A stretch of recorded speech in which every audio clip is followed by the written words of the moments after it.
नमस्कार दोस्तों। मेरा नाम है निशान सक्सेना। मैं सुनाता हूँ कहानियाँ। आइए सुनते हैं आज की कहानी जिसका शीर्षक है हीरो का हार। लेखक हैं गाई डी मोपांसा और आवाज़ है निशान सक्सेना की। वो उन रूपवान मनमोहनी नवयुवतियों में से एक थी जो दुर्भाग्य से एक क्लर्क के घर पैदा हुई थी। उसके पास कोई धन, कोई आशा, प्रसिद्ध होने का कोई उपाय न था। उसने स्वतः ही एक मामूली क्लर्क से विवाह कर लिया था जो शिक्षा मंडल में नौकर था। वो बहुत सीधी सादी थी, इतनी कि स्वयं को भी नहीं चाह सकती थी और औरतों की किसी जाति, वर्ग, आकर्षण या सौंदर्य से नहीं बल्कि उसकी जन्मजात प्रवृत्तियों, उसकी नारी सुलभ व्यवहार, कुशलता और नारित्व के गुणों से ही वो पहचानी जाती थी। वही गढ़ उन्हें अच्छी सम्मानित पत्नियों की तरह अच्छी पुत्रियों भी बनाते थे। वो स्वयं को सदा हीनता से ग्रसित पाती।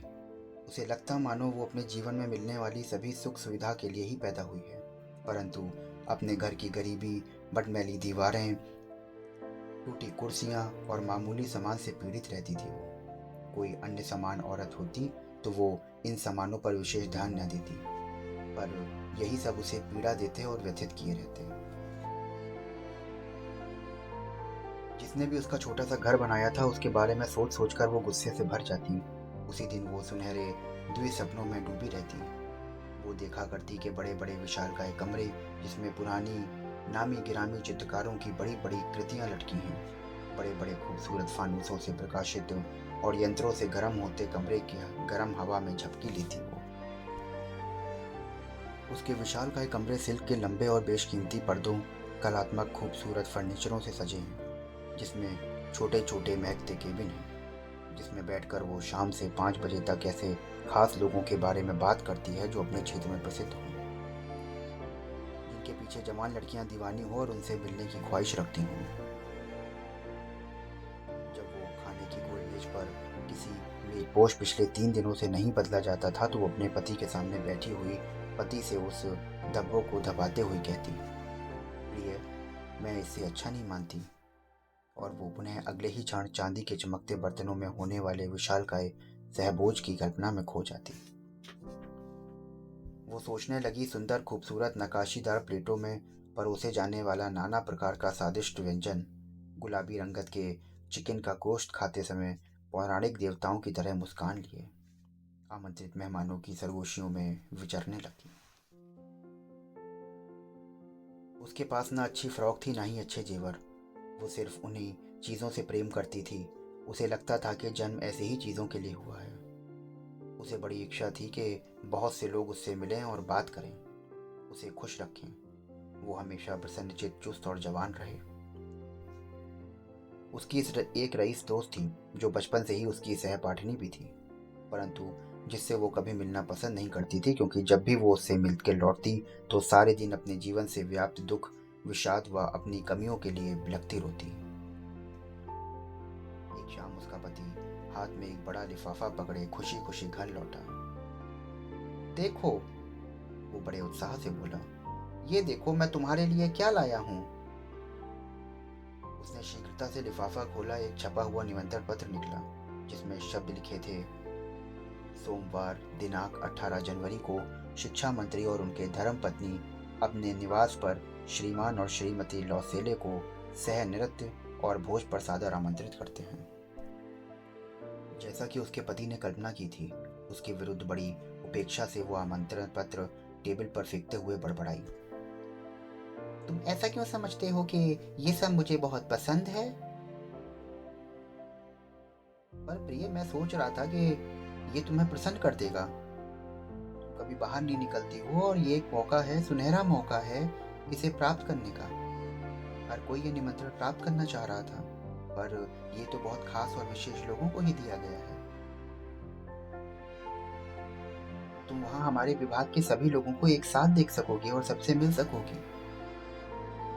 उसने उल्हाना भरी दृष्टि से देखा और अधीरता से कहा, तुम क्या समझते हो, क्या मैं वहाँ ऐसे कपड़ों में जाऊंगी? उसने इस समय के बारे में सोचा भी न था। उसने सांत्वना सी दी, क्यों? थिएटर जाते समय तो तुम पोशाक पहनती हो और उसमें तो तुम बहुत भली और बहुत लुभावनी लगती हो। वो अपनी पत्नी को रोते देखकर दुविधा में पड़ गया। आंखों की कोर से बड़े बड़े आंसू उसके होंठों के पास गिर गए। वो बड़ी मुश्किल से किसी तरह से बोल पाया, क्या बात है, आखिर बात तो बताओ। उसने बड़ी धीमी सी आवाज में बोला, कुछ नहीं, मेरे पास पहनने के लिए अच्छे वस्त्र नहीं हैं, अतः मैं इस मौके पर नहीं जा सकूंगी।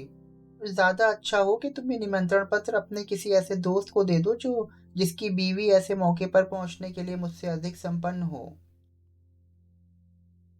वो उदास हो गया, पर उसने कहा, पर यार जरा ये तो सोचो कि मटिल्डा एक अच्छी महंगी पोशाक पर कितना खर्च होगा, जिसे हम कभी भी और किसी भी मौके के लिए बचा सकते हैं, और ये तो बहुत साधारण सी बात है।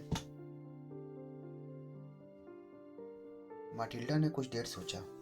वो अपने पति, एक अपव्ययी मामूली क्लर्क की हैसियत का अनुमान लगाते हुए इतना खर्च करवाना चाहती थी कि उसका पति मना नहीं करता।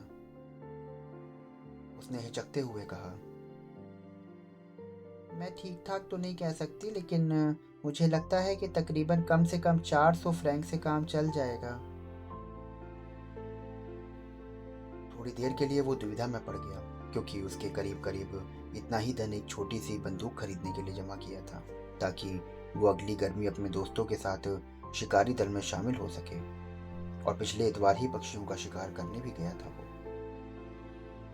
फिर भी उसने मन मार कर जवाब दे दिया, ठीक है, मैं तुम्हें 400 फ्रैंक दे दूंगा, पर अब तुम एक बेहतरीन पोशाक सिलवाने की कोशिश करना, इतने ही पैसों में। अंततः सह नृत्य का दिन समीप आ गया। मैडम लॉसेले अब भी उत्तेजित और चिंतित दिखाई पड़ रही थी। आखिरकार उनकी नई पोशाक करीब करीब सी तैयार हो गई थी। एक शाम उसके पति ने उससे पूछा, क्या हो गया है तुम्हें? पिछले 2-3 दिनों से तुम खोई खोई सी लगती हो, तुम्हारा व्यवहार भी बहुत अजीब सा है। इसी तरह उसने उत्तर दिया, सच में मैं घबराई हुई हूँ कि मेरे पास इतना भी गहना नहीं कि मैं अपने आप को सजाने के लिए। ये कहते ही वो इतनी रुक गई। तो उसने सुझाया, कोई बात नहीं, तुम ताजे फूल पहन लेना, और इस मौसम में तो बड़े खिले खिले फूल उगते हैं। कोई 10 फ्रैंक से कम में भी तुम 2 से 3 अच्छे गुलाब पा सकोगी। नहीं, इससे अधिक लगने वाली बात क्या होगी कि मैं रईस के बड़े बड़े आदमियों की पत्नी के साथ सोनी सोनी लगूंगी। और इसका उस पर पति उसका चिल्ला उठा, हम भी कितने बेवकूफ हैं। अच्छा हो कि तुम अपने मित्र मैडम फ्रॉस्टर के घर जाओ और उससे निवेदन करो कि वो तुम्हें अपने कुछ गहने दे दे। मेरा मतलब है कि वो अपने गहने तुम्हें उधार दे दे। तुम्हारी तो उससे बड़ी घनिष्ठता है ना। वो एक नई आशा में झूम उठी। वो सचमुच ही एक अच्छा रास्ता। अरे, मैंने तो इस बारे में सोचा ही नहीं था। अगले दिन वो अपनी सहेली के घर पहुंची और अपनी विपदा सुनाई। फ्रॉस्टर ने सब कुछ सुनकर शीशे की अलमारी के पास पहुंची और गहनों का एक लंबा सा डब्बा निकाल लाई और बड़े अपनत्व से बोली, इसमें से जो भी है वो तुम ले लो प्रिय। सबसे पहले उसने कंगन देखे, फिर मोतियों की एक लड़ी देखी और फिर बहुत ही नक्काशी किए हुए क्रॉस पर ध्यान लगाया। उसने उन सब पर गहनों को पहन पहन कर स्वयं को दर्पण में देखा। वो दुविधा में थी, ना तो कुछ ले सकने की स्थिति में थी और ना ही कुछ छोड़ सकने की हालत में। फिर उसने पूछा, क्या इन सब के अतिरिक्त भी तुम्हारे पास कुछ है? हाँ, क्यों नहीं, तुम देख लो, मैं कह नहीं सकती कि तुमको क्या पसंद आएगा। आखिर में मैडम रोसेल ने काले सिल्क के एक डब्बे में लिपटा एक अद्भुत हीरो का हार देखा। एक असाधारण झलक से उसका दिल धड़कने लगा। जैसे ही उसने उसे उठाया, खुशी से उसके हाथ फड़कने लगे। अपने वस्त्रों के ऊपर उसने उसके गले पर लगा कर देखा। वो बौरा गई, खो गई, और आखिर में उसने बड़े असमंजस से संकोच में पूछा, क्या आप मुझे ये उधार दे सकती हैं? बस ये, मुझे बाकी कोई और कहने नहीं चाहिए। हाँ हाँ, क्यों नहीं, तुम इसे अवश्य ले जा सकती हो। वो मारे उत्तेजना में खुशी से अपने दोस्त के गले लिपट गई, उसे बाहों में भर लिया और अनोखे उपहार के साथ लौट आई। सह नृत्य का दिन भी आ गया। रॉसेल को वो नृत्य बहुत भाया, उन्हें खूब फला भी हुआ।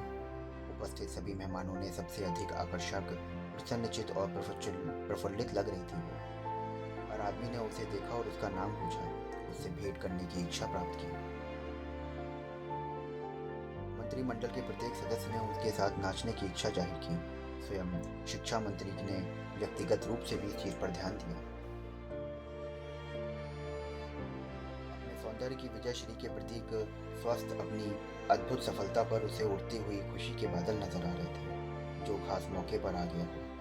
अपनी सभी प्रसन्नपूर्ण महत्वाकांक्षाओं के लिए एक औरत को पसंद आने वाली सभी प्रिय भावनाओं में मतमस्त हो, खुशी से पागल हो, और बिना कुछ सोचे समझे वो उत्साह में मग्न होकर नाची। वो करीब सुबह 4 बजे घर लौटी।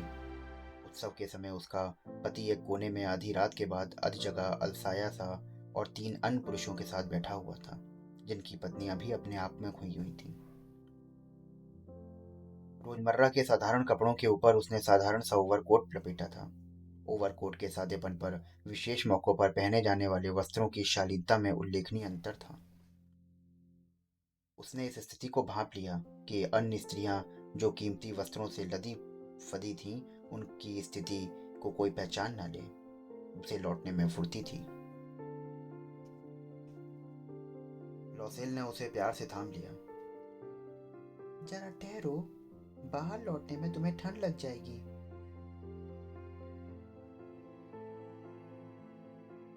तो उसके पति ने कहा, रुको, मैं कोई कोच बुला लेता हूँ।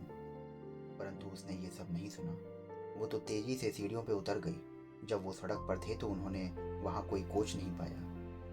वो प्रतीक्षा में लगे, तभी दूर से जाती हुई एक कोच के कोचवान को आवाज दी। ठंड से सिहरते रात के थके वे फुटपाथ पर आगे बढ़ते गए। आखिरकार अगले चौराहे पर उन्हें कोच मिल गई। जैसा कि अपनी दिन भर की गरीबी और माली हालत पर वो तरस खाकर शर्मिंदा होकर पेरिस की सड़कों पर आधी रात के बाद ही मिलते थे। तो दोस्तों, ये था कहानी का पहला भाग।